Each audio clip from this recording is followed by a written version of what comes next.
அனைவருக்கும் வணக்கம்.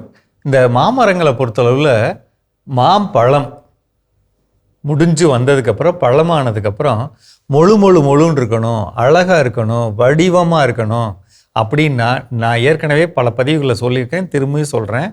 எருக்கு இலை கரைசல், எருக்கலை உங்கள் வீட்டுக்கு பக்கத்தில் இருக்கும் இல்லைங்களா, அதை எடுத்துகிட்டு வந்து பாதியாக உடைங்க, கேரி பேக் மாட்டிக்கங்க, உடைங்க. அதை எடுத்துகிட்டு வந்து ஒரு வாளியை வச்சுக்கிட்டு குட்டி குட்டியாக தண்ணியை பிச்சு உள்ளே போட்டு இலைகளை உள்ளே போட்டு ஊற வைங்க. ஒரு 5-6 நாள் 7 நாள் ஊறினதுக்கப்புறம் இதை நீங்கள் வந்து 10 நாளைக்கு ஒரு முறை தெளிக்க அல்லது 15 நாள் அல்லது மாதம் ஒரு தடவை எது முடியுமோ தெளிக்கலாம். தெளிக்க முடியலையா தரையில் ஊற்றி விடுங்க, 4 பக்கம் தரையில் ஊற்றி விடுங்க. இது பண்ணினீங்கன்னா நல்லாயிருக்கும். இது என்னெல்லாம் செய்யும் அப்படின்னா, பழமானதுக்கப்புறம் அறுக்குறீங்கன்னு வச்சுக்கோங்களேன், உள்ளே அறுத்து பார்த்தா உள்ளே வந்து ஒரு சொறியாக இருக்க மாதிரி பார்த்துருக்கீங்களா, கடினமாக கூட இருக்கும் அந்த இடம் கடிக்க. அதே மாதிரி அறுத்த உடனே பார்த்தா முழுசாக அந்த கன்னம் ஃபுல்லாக பழுத்து இல்லாமல் ஒரு கோடாக பழுத்து இருக்கும். இடையில இருக்கிறதெல்லாம் கொஞ்சம் புளிப்பாக இருக்கும், இனிப்பாக இருக்கும், அப்படி கலந்தமாக இருக்கும். இதுக்கெல்லாம் காரணம் போரான்னு ஒரு சத்து குறைபாடு.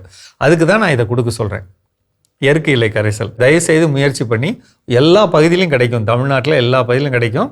இன்னும் போக போக இந்த வெயிலில் இல்லாமல் போகும். அதனால் கொஞ்சம் முயற்சி பண்ணி வாங்கிட்டு வந்து அதை தயார் பண்ணி செய்யுங்க. இது வீட்டு தோட்டத்துக்காக சொல்கிறேன். இதே நேரம் ஒரு பெரிய தோட்டம் வச்சுருக்கோம், 100 மரம் 200 மரம் வச்சுருக்கோம் அப்படின்னா, உங்களால் 200 லிட்டரில் 150 லிட்டர் தண்ணியோட 20 கிலோ எருக்கலையை ஊற வச்சு 7 நாள் கழித்து அந்த எருக்கலையை எடுத்துட்டு அந்த தண்ணி 150ஓட இன்னொரு 20 லிட்டர் தண்ணி கலந்து 200 லிட்டர் ஆக்கிட்டு அதை தெளிக்கலாம். அது தெளிக்கிறப்ப என்னெல்லாம் சேர்த்துக்கலாம், வாய்ப்பு கிடைச்சா கடல் பாசி உரம்னு இருக்குங்க, அது 1 லிட்டர் சேர்த்துக்கலாம்.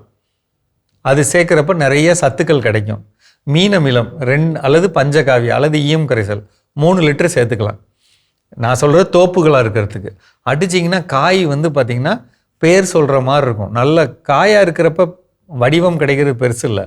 விற்கும்போது அவங்க சாப்பிட்டு பார்த்துட்டு இவங்கள்ட்ட திருப்பி வாங்கணும், அல்லது நம்மளே தோட்டம் வச்சுருந்தோம்னா நம்ம சாப்பிட்றதுக்கு பிடிச்ச மாதிரி இருக்கணும். அதுக்கு தான் இந்த 3 விஷயம் சொல்கிறேன். என்னென்ன விஷயம்? 1 எருக்கு இலை கரைசல் கொடுக்கணும், 2வது வந்து இந்த மீன் அமிலம் பஞ்சகாவியா ஈயம் கரைசல் கொடுக்கணும், 3வது அந்த கடல் பாசி உரம் கொடுக்கணும். இது மேலே தெளிக்க அப்படின்னா தரைவெளியில் என்ன கொடுக்கணும், தண்ணீர் கொடுக்கணும் ஃபஸ்ட்டு. அடுத்து உங்கள் பக்கத்தில் இருக்க அக்ரி ஆஃபீஸ்லையோ இல்லை வெளியிலையோ ட்ரைகோடர்மா விரிடி அப்படின்னு ஒரு பவுடர் இருக்கும் அல்லது திரவம் இருக்கும். 200 லிட்டரில் 1 லிட்டர் அல்லது 2 கிலோ கலந்துக்கணும். அந்த கலந்ததோட பொட்டாஷ் பாக்டீரியா சிவப்பு கலரில் ஒரு பாட்டில் இருக்கும், அது கலந்துக்கலாம். இதை கலந்துட்டு மரத்தோட 4 பக்கமும் பிரித்து ஊற்றலாம் அல்லது சொட்டு நீரில் கொடுத்து விடலாம். 15 நாளைக்கு ஒரு முறை கொடுக்கணும், கண்டிப்பாக கொடுக்கணுங்க. இந்த டைமில் நமக்கு தண்டு துளைப்பான் அப்படிங்கிற, ஏன்னா இந்த பொதுவாக அந்த மார்ச் ஏப்ரலில் பார்த்தா தண்டு துளைப்பான்னு ஒரு பூச்சி வரும்.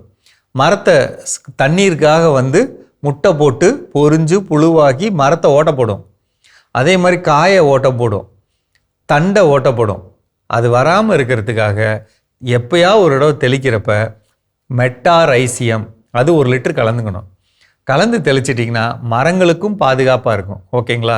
இப்போ மரத்தில் பட்டை தூக்குன மாதிரி இருக்குது, மரம் வந்து நல்லா இருக்குது, இலை திடீர்னு அப்படியே தொங்குன மாதிரி இருக்குது, மரம் பார்க்க நல்லா இல்லை அப்படின்னு உங்களுக்கு தோணுச்சுனாலே இப்போ நான் சொன்ன இந்த திரவத்தை, சூடோமோனாஸ்ங்கிற திரவம், மெட்டாரைசியம்ங்கிற திரவம் 2ம் கலந்து அடிச்சிடணும்.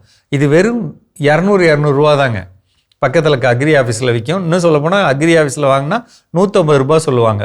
பின்னாடி திருப்பி பாருங்கள், அதோட உற்பத்தி தேதி அடிக்கிறதுக்குள்ளே காலாவதி ஆகாமல் இருக்கான்னு பார்த்துங்க, வாங்கிக்கங்க, அடிங்க. மாம்பழம் சம்மந்தப்பட்டு, வளர்ப்பு சம்மந்தப்பட்டு எந்த விதமான சந்தேகங்கள் இருந்தாலும் கீழே நம்பரில் கேளுங்க. உங்களுக்கு அதுக்கு வேணுங்கிற சந்தேகங்களுக்கு நான் சொல்கிறேன். ஆனால் இந்த டைமில் செய்ய வேண்டியதை இப்போ செய்யாமல் பழமாகி எனக்கு இப்படி ஆச்சு அப்படி ஆச்சுன்னு சொல்கிறதுல அர்த்தம் இல்லை.